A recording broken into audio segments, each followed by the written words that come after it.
one of the toughest jobs in the city. He's been the longest serving chief during my tenure as mayor, I believe 3.5 years.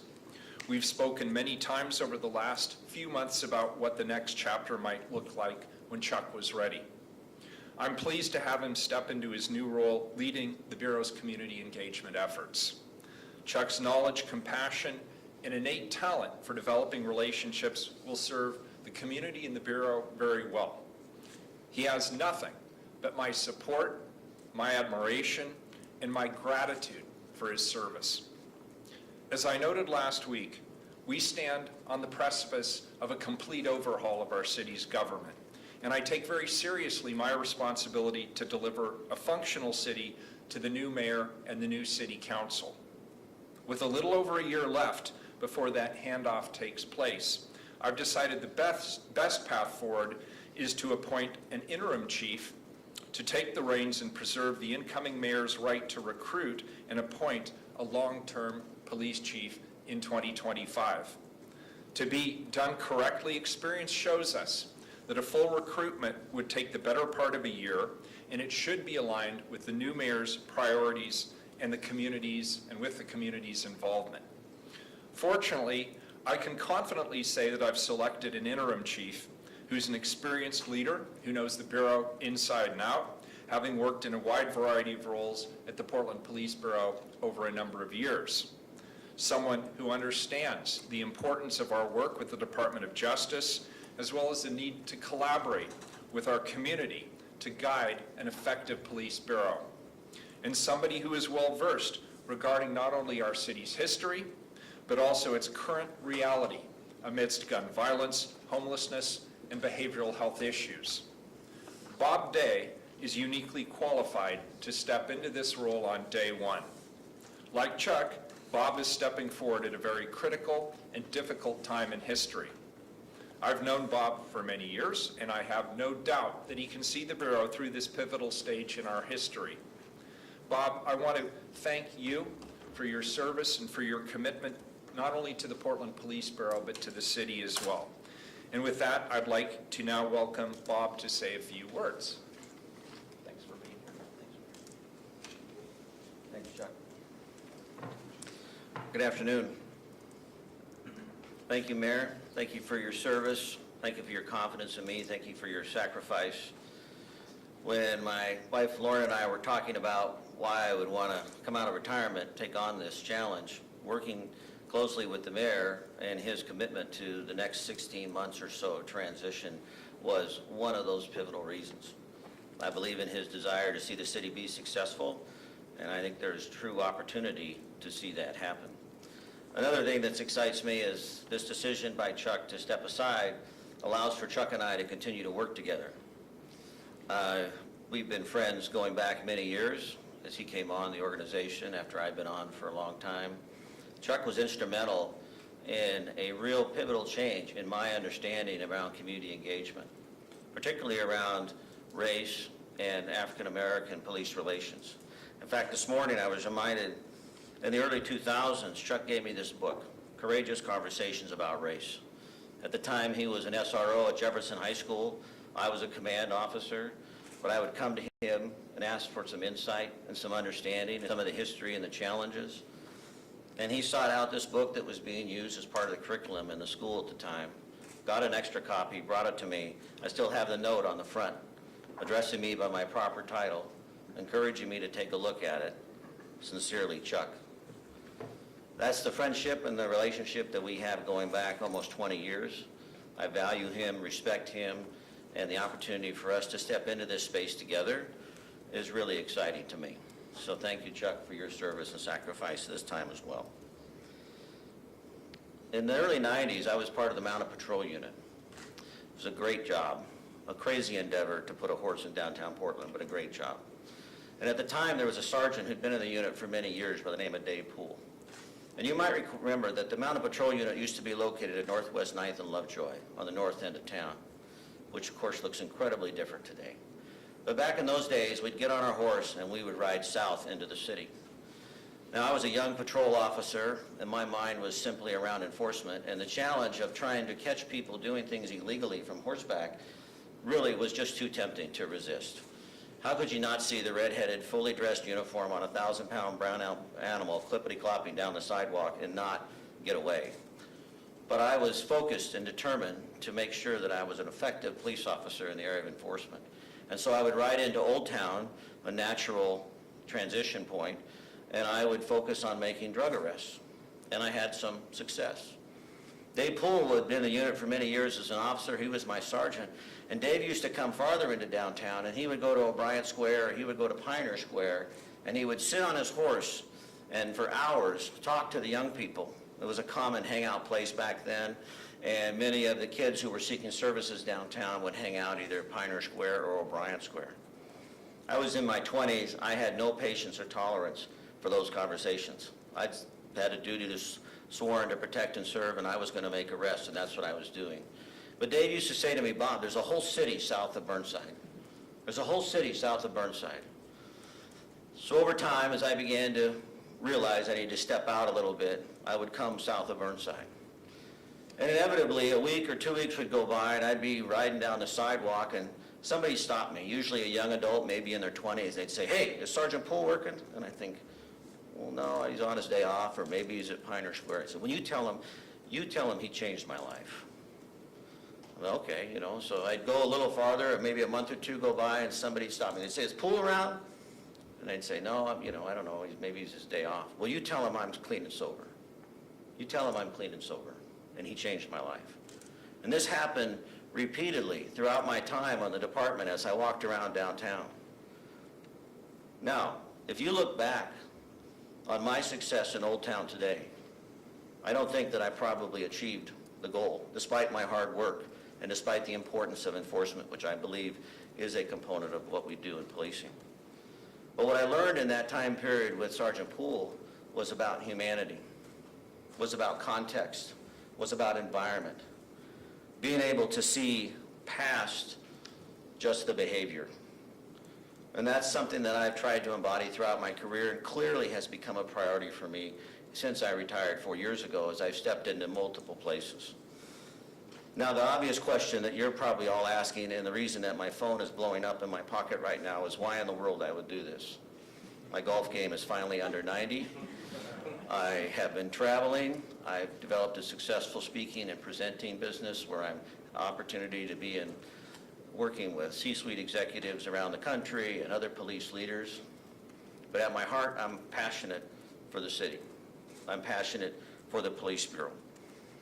And I absolutely am hopeful that Portland can once again become a city and a place, a destination for families, business, tourism, community service, grassroots initiatives, the things that we all are so familiar with and remember and long for. I'm hopeful. That might seem like a Pollyannish statement. I want to just clarify what that means to me. And really, everything that I've learned about hope, I've learned from my beautiful wife, Lorna, where I wouldn't be standing here today if it wasn't for her. In 2010, our son was diagnosed with Ewing sarcoma, a rare bone cancer. He fought for 6 years. And he passed away on August 27, 2016. But during that time, we made a commitment to be hopeful. Not naive, not Pollyannish. We knew the difficulty that we faced. Sam knew it, we knew it, our daughter Natalie knew it, but we choose to be hopeful. What does that look like? It means being active. Hope is a behavior. You see, we don't hope for things that we know will happen. Nobody in this room hopes tomorrow's Thursday. We hope for things that feel out of our control. And to manage that, we need to be able to take action. Actions demonstrate our behaviors demonstrate our beliefs. And I am hopeful for this city. I see the challenges. I am not naive, particularly in the area of public safety, whether they be internal or external. Jerome Gutman, in his book, The Anatomy of Hope, says, hope is that elevating feeling we experience when we see in the mind's eye a path to a better future. Hope acknowledges the significant obstacles and the deep pitfalls along that path. True hope has no room for delusion. I don't stand before you with any delusion about the challenge that we're going to be facing in this time of transition. But I do stand before you hopeful. So where do we start? To me, it's simple. We start with the mission of the Portland Police Bureau. The Portland Police Bureau mission statement says the mission of the Portland Police Bureau is to reduce crime and the fear of crime, working with all citizens to preserve life, maintain human rights, protect property, and promote individual responsibility and community commitment. Reducing crime and the fear of crime. Doing that in a collaborative, holistic approach with all of us coming together, because the desire to be safe is innate. It's in every one of us. It doesn't matter if you live in a house or if you live on the street. It doesn't matter if you're black or you're white or you're gay or you're straight or you're male or you're female, however it is innate. We intrinsically want to and need to protect. Our brain does that for us. There's a great book called The Body Keeps the Score by Dr. Vanderkolk. Talks about trauma, talks about the role of the brain to protect us. We naturally want to be safe.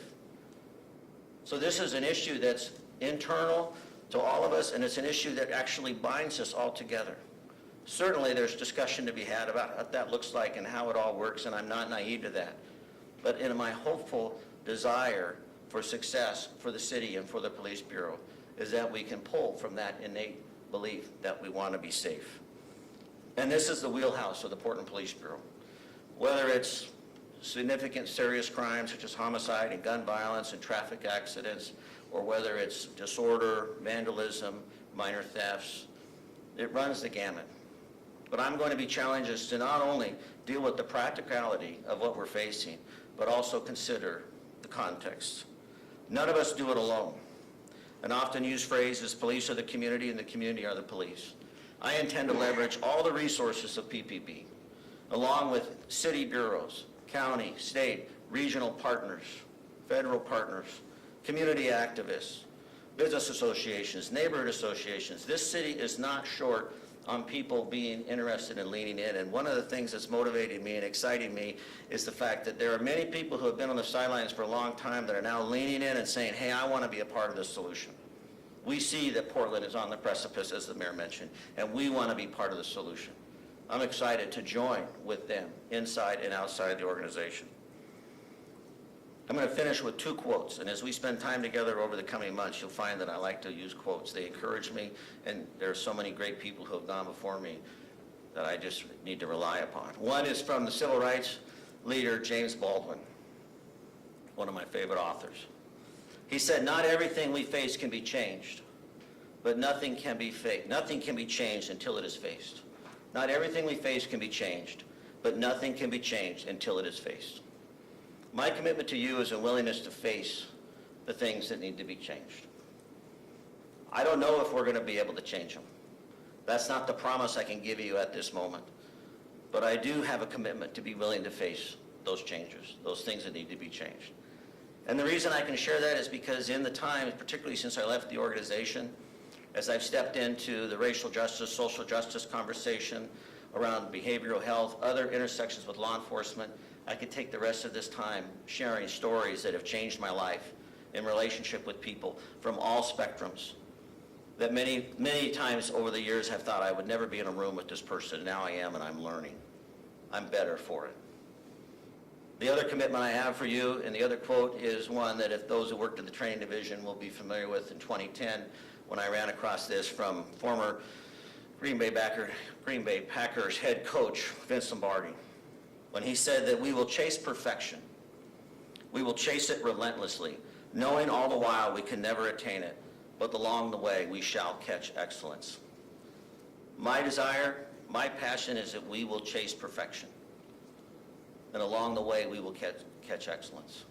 I'm asking you in this role to be hopeful. I'm asking you to be curious, be willing to face the things that need to be changed. But I'm asking you to join me in being safe. Thank you. Thanks, Bob. All right, we'll open it up to the media. If you guys have any questions, just raise your hand and we'll call on you. I don't think we have a mic like last week, so we'll just do it like this. Courtney, you got something? Hi, yeah. Chief Lovell, can you talk about what's next? So you didn't say you're retiring, you said you're stepping down. Do you plan to continue this work somewhere else? No, I plan to stay here at the Police Bureau, work in the Chief's office.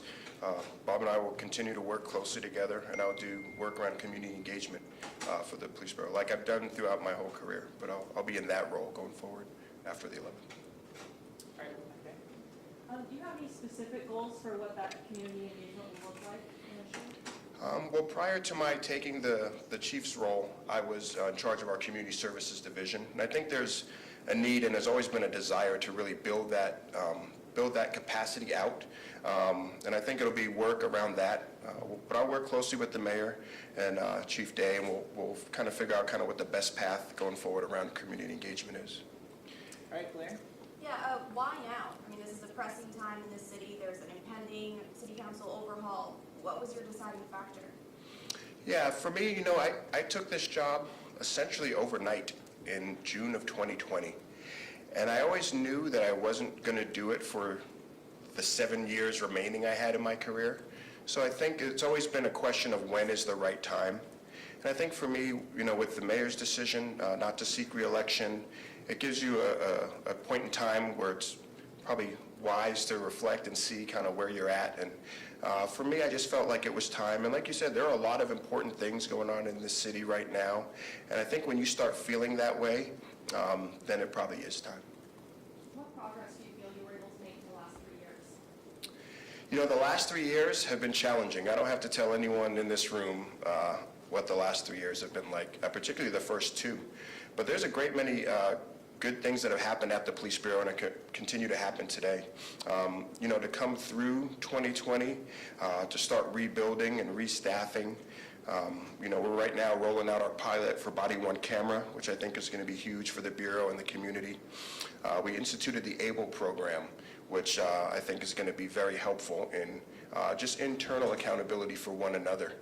And we brought community voice to a lot of really important roles in the Police Bureau. Our communications director, who's here today. We have a training dean, Dr. Yazzie, and the FitCog. We brought community voice and partnership into our work around gun violence, and I'm really proud of that, and I think it's important. And I think, you know, the good work continues, and we'll continue to do it together as a team, but I think we don't really get the opportunity to talk much about all the great things that have happened over the last 3 years, and that's just a snippet of them. Do you think the transition will slow down some of the progress moving forward? I don't think so. I'll work very closely with Chief Day. We've worked together extensively throughout my career. We're at Northeast Precinct together. We're on the crisis negotiation team together. We're in the Chief's office together. And I don't think it'll slow it down at all. If anything, I think his knowledge and experience and really his connection to downtown and relationships, all these things will really help enhance that. Alex, let's go to you. Yeah, you mentioned that you have willingness to face things that need to be changed, putting Jami involvement. I'm curious, what are some clear things you really need to change in the way that Portland addresses things? Yeah, so the question is, what are some things that I think needs to be changed in addressing policing right now in the city of Portland? So I think we're on a track already around the staffing issue. There's extensive conversation about the need for more people and more police officers. But I will tell you that there's never been a chief in the United States who's ever said, I got enough cops, I'm good, thanks. So part of it is, for me, is changing the mindset. We need to continue to recruit and continue to develop, and I'm a huge advocate, and I will certainly be happy to receive more support internally for the organization. But I really want to bring a mindset of, you know, how do we manage and maximize the resources that we have in front of us? And once again, doing that in a way that is in conjunction with everyone else. You know, safety is interesting. It's an interesting mindset. My friend Ron Silver, he worked in the U.S. Attorney's Office Civil Rights Division for a number of years. He said, you know, we've used the police for a number of years to suppress problems that we didn't want to fix. And I really agree with that. We oftentimes defer to law enforcement. Whereas safety is far bigger than the police.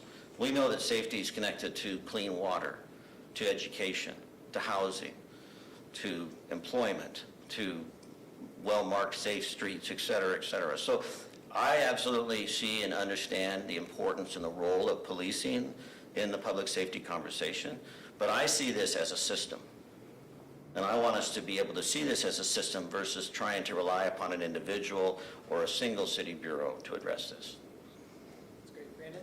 Mr. Day, do you think an interim chief can rebuild trust in police in the community? Well, I'd like to think so. But I stood, in my 29 years in the police bureau, I worked for 12 to 13 different chiefs. Every single one of them got up and said the same thing. We're going to restore trust in the community. I think if you look at the changeover in chiefs in the last 3 years, most of the new chiefs say the same thing. I believe trust is foundational to the success of our public safety system. It has to be. You know, when those overhead lights come on and you pull over, you should have a trust and a belief that this is going to be legitimate, that this conversation is going to be safe, it's going to be reasonable, that if I deserve a ticket, I get a ticket, if I don't, I don't. But the whole premise of public safety is based upon that thing of trust, that idea of trust. The difficulty is measuring that.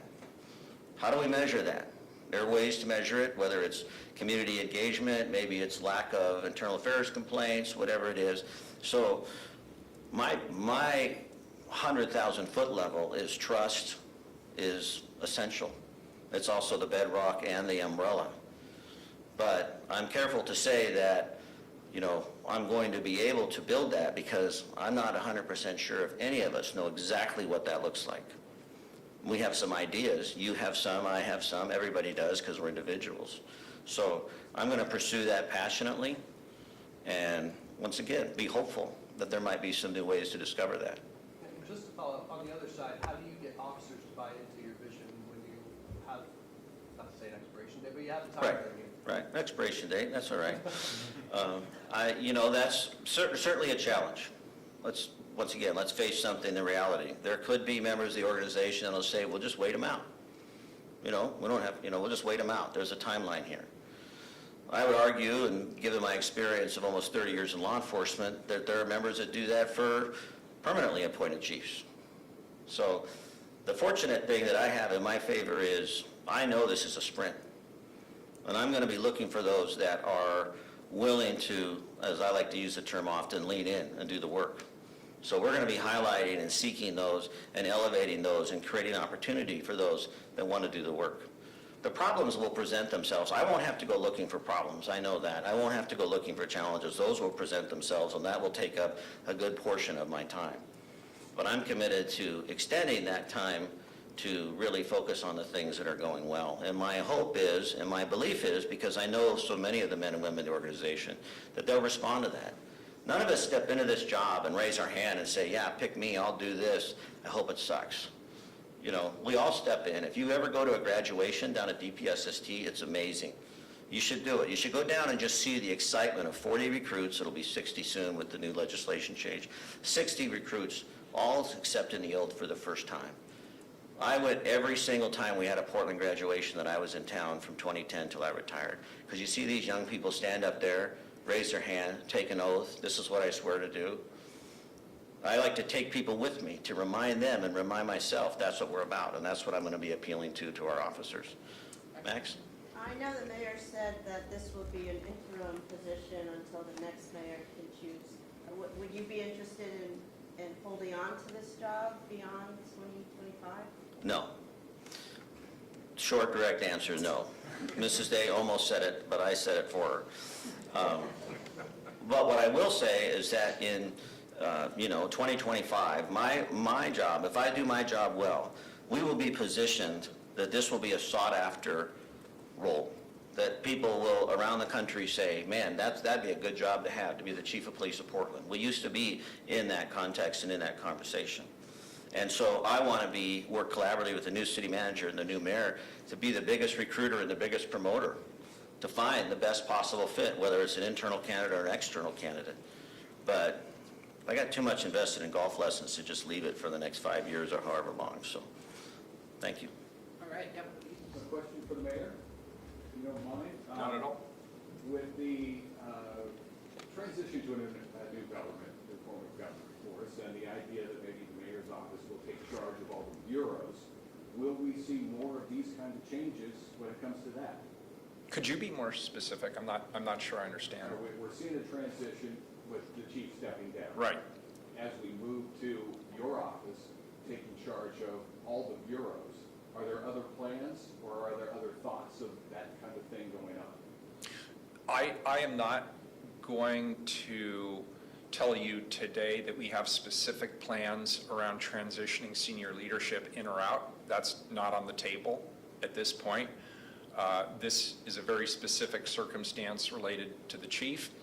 But I will tell you, as we shift from the current commission form of government to the city administrator form of government, there will probably be some bureau directors and others who will decide it's a good time to transition out. But I can tell you, honestly, at this moment, I'm not aware of anybody who plans to transition out. I'd just be surprised if nobody did. Okay, and I apologize if No. that sounded rude. Was it? I No, just no, not wondered at all. kind of Yeah. If this was a first step, and we would see. No, this is completely separate from the new form of government decision. The only way that the transition from one form of government to another had an impact here was on my decision to not do a full search for a permanent replacement for Chuck Lovell, but to instead appoint an interim. By the time we get to 2025, we'll know exactly how the new form of government operates. We will be ready to do a turnkey with that form of government to the new mayor, the new city commissioners, and I believe, frankly, it'll be easier to recruit a full-time police chief, and also just given the time commitment when I appointed Chief Outlaw, Danielle Outlaw, to be police chief. That was after an exhaustive national search, and it took the better part of a year to conduct that search, putting out the notification, collecting the applications, engaging with community panels and others around the ultimate decision, vetting the finalist to make sure that there wasn't anything we needed to know about that hadn't been disclosed, better part of a year. And I think it would be very unfair for me to select a permanent chief for whoever the new mayor is. I think they need to pick their own public safety team. Thank you for the question. It's a good question. Thank you. All right, Alex, what do you? Kind of a follow-up there, what you were saying, sorry. Yeah, I'm sure. curious, you said you think it'll be easier to improve your chief, maybe government. Can you elaborate on that a little bit? Yeah, I think for all of our senior level leadership positions in the city, having the new form of government more clearly defined and having certainty for the bureau directors, including the police chief, in terms of how they work in that new form of government is going to be very important. In this day and age, you want to make sure that people are as clear and certain about what the role is that they're getting into. It'll just be easier for us to recruit knowing what that is. And by the way, that goes for all the bureau director positions. It goes for the city administrator position. It goes for the deputy city administrator positions. And quite frankly, it goes for the city council and the mayor as well. Understanding what the job is that they will actually be doing will help us to be more stable in terms of our recruitments. Thank you. All right, let's wrap it up there. If there's no more questions, we gotta get set up for afternoon council. If there's follow-up questions for Chief Lovell, for Bob, Mike, Gunner here, you can take those. If you guys have any questions, just follow up to the PIO. And obviously, applicants. Yeah, I'll stick around, but I wanted Chuck to be able to get back to work and Bob to get back to his golf swing. Yeah, that's already gone down. I might need that book back to the library here.